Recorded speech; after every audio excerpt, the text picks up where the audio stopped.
Mr. President, I just had a very productive and informative meeting with the nominee to be the next CIA director, Ms. Gina Haspel. And I just wanted to come down on the floor and say a few words. I was very impressed. And I'm going to certainly support her when she's voted on, I believe, as early as tomorrow. You know, there's a lot of discussions about her background.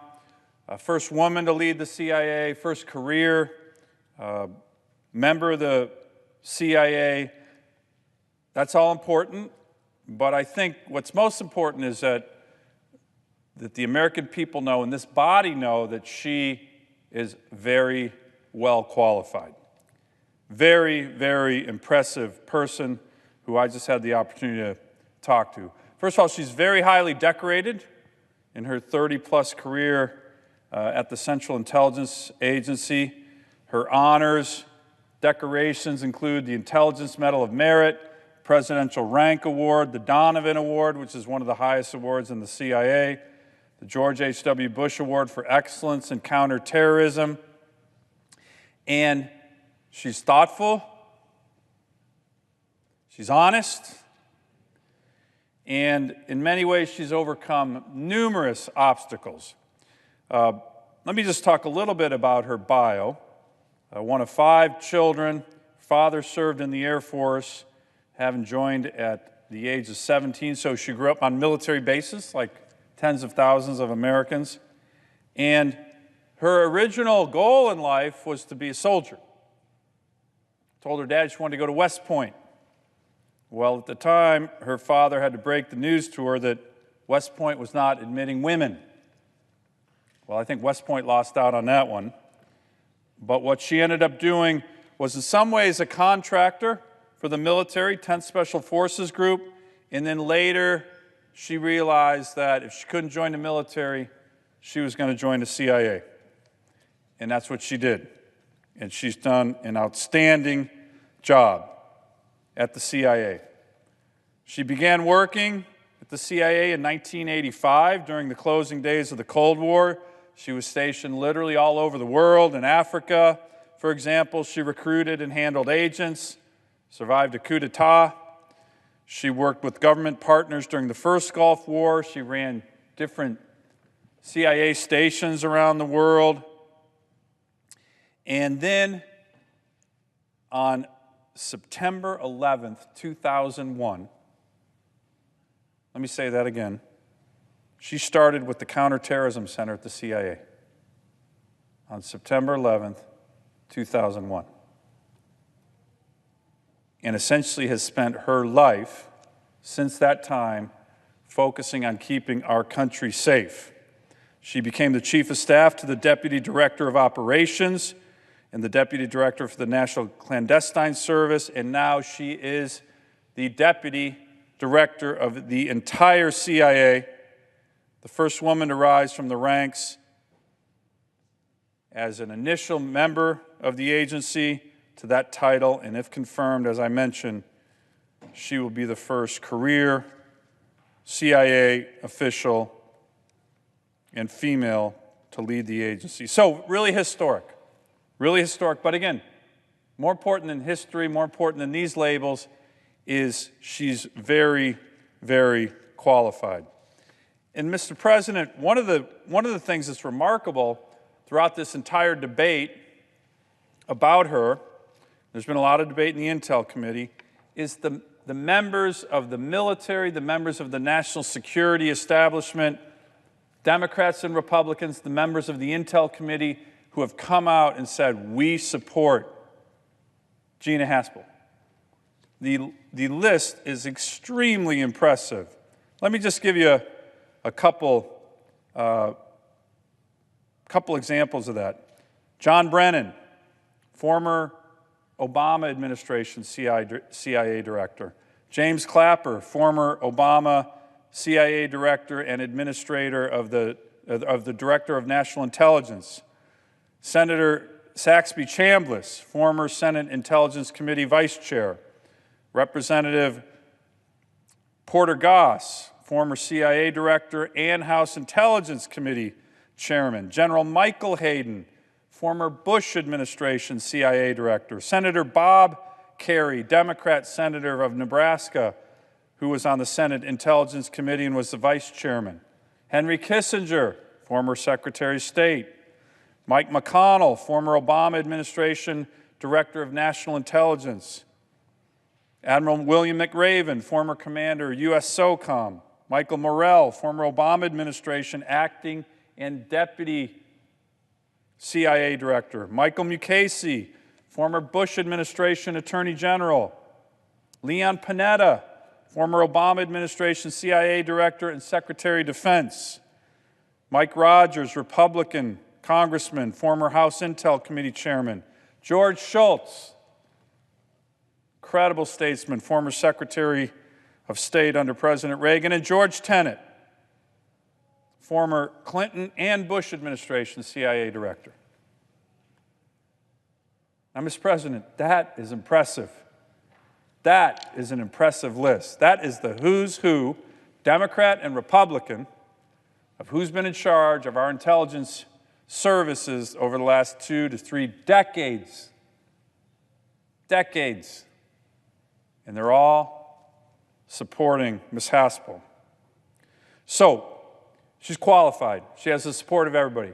What I want to do, Mr. President, is talk briefly on essentially where the nomination has focused on. And like in Washington, a lot of times you can have an issue that comes up, everybody focuses on it, and you miss the broader picture. The broader picture is she is very well qualified and has the confidence, literally, of every senior official in the intelligence agencies that she's served under. But where the focus has been, in many ways, it's been consumed by her role, which was a very low-level role, in what became known as the Enhanced Interrogation Program that the CIA enacted after 9/11. And Mr. President, it's hard not to say that in the discussion of this and seeing what some of my colleagues have said, or former members of the Senate or House have said, there seems to be a lot of amnesia going on here.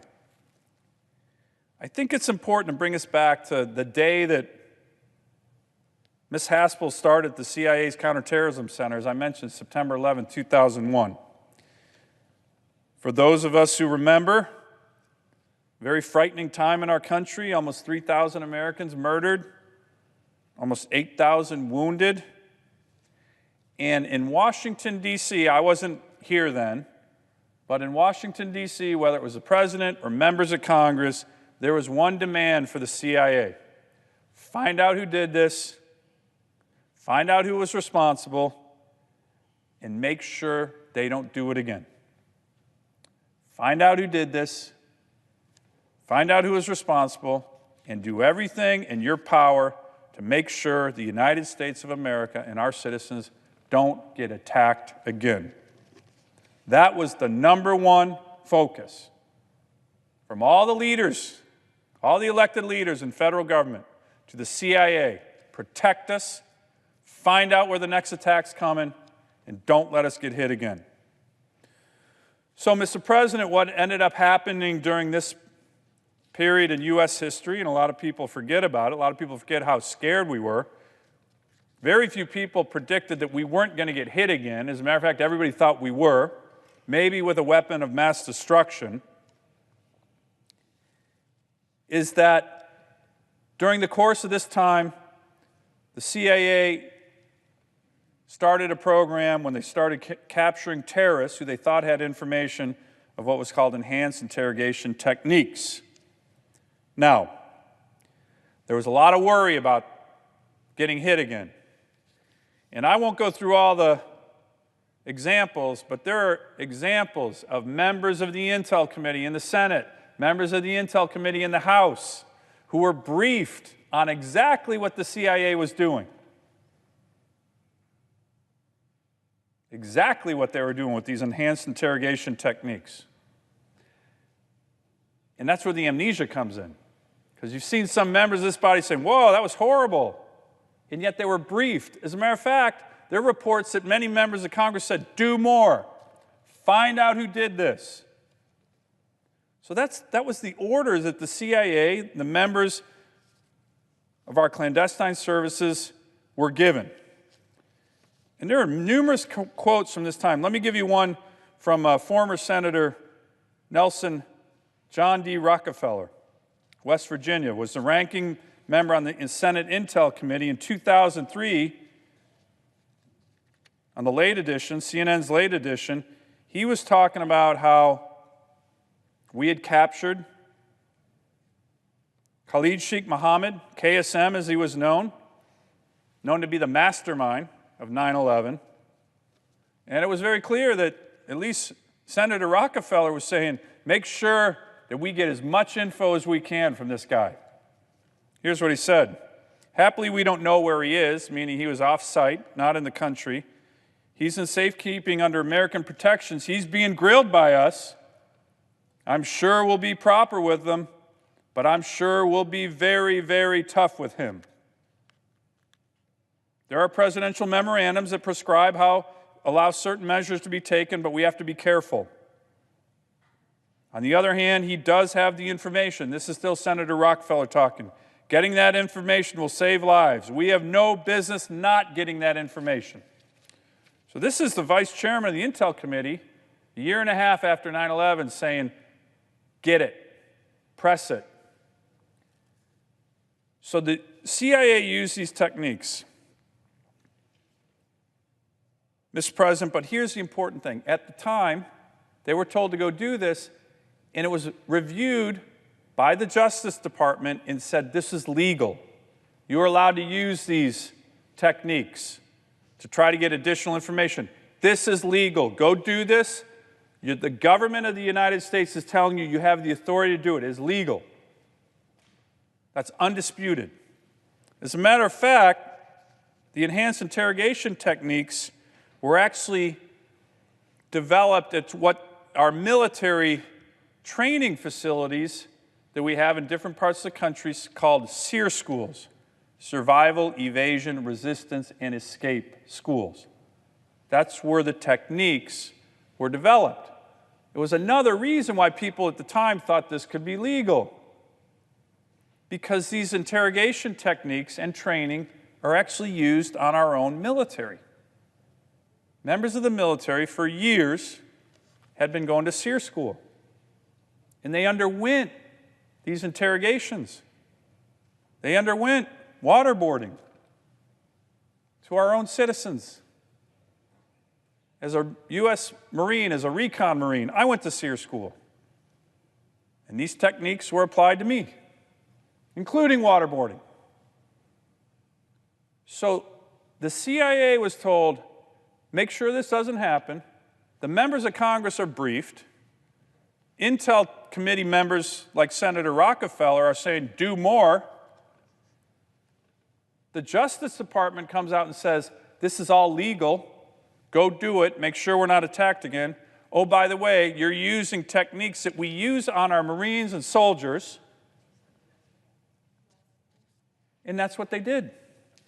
Now, Gina Haspel was not high up. She had nothing to do with this. She was a GS-15 when this was going on. And yet, my colleagues who are looking for reasons to vote against her are using this as an episode, saying, well, because she was involved at a low level, we're going to vote against her. Now think about that, Mr. President. Members of the clandestine service going out and risking their lives, being told to do something by their government, being told it's legal to do something by their government, being encouraged by members of this body in the House to go do it. And now that one of them has risen through the ranks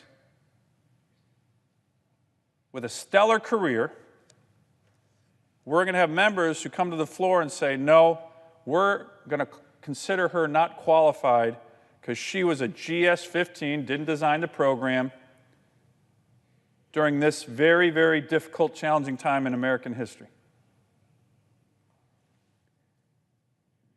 if you don't think that breeds cynicism, or if you don't think that breeds distrust between the Congress and the intelligence services, well, it does. It does. Mr. President, I even had a friend of mine. I got recalled to active duty for a year and a half at the end of 2004. We were staff officers to the CENTCOM commander, so we were in the Middle East for most of that time. He was an agency representative, and he actually predicted this was going to happen to me, long time ago. So I don't think it's appropriate for my colleagues on the other side of the aisle to somehow use this against Ms. Haspel. Low level, told to go do it. Congress was aware. Some members said even do more. Legally justified. Use it at SEER School with our military, and now we're going to hold that against this very well-qualified nominee. Now, let me just add something, because I know it's part of the discussion. In retrospect, over time, many members look back on that period and say, well, maybe we shouldn't have done that. Maybe these enhanced interrogation techniques aren't legal. Maybe that is a bad reflection on our country. And so there was a debate on this, and that's fine. That's the way it should be. As a matter of fact, one of the senators I have the most respect for in this entire body, Senator McCain, who knows a lot about torture and a lot about interrogation and has been a hero and well-respected, he led that debate on the Senate floor. That, you know what, these enhanced interrogation techniques, waterboarding, this isn't what we should be doing as a country. So let's clarify this. Yes, a previous administration said this was legal. We do it to our own soldiers and Marines and Navy SEALs. But we're going to look at a higher value on what we believe is right and what Americans should be doing or should not be doing. So we actually had a debate in 2016 on this floor as part of the National Defense Authorization Act, where Senator McCain led an effort with an amendment that said, here on out, the techniques that our CIA operatives should be able to use, should be approved, are only those in the Army Field Manual. Those are okay, not of the rest of what happened in terms of the enhanced interrogation technique. And then this body passed that.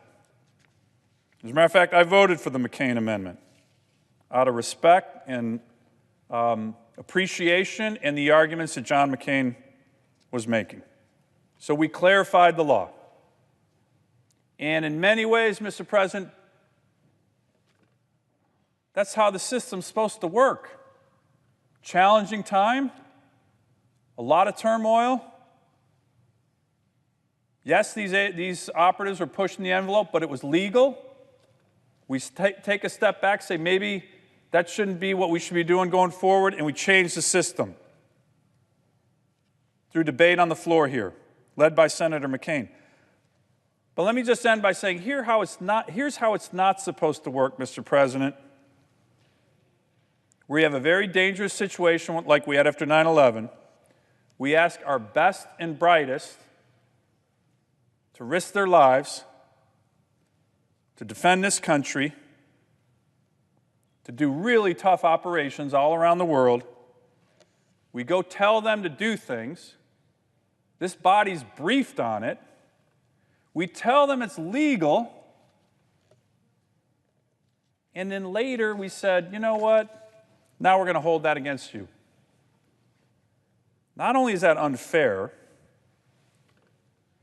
but if we continue doing that, how hard do you think it's going to be to get the top people in our country to want to join the CIA or the Special Forces or the military?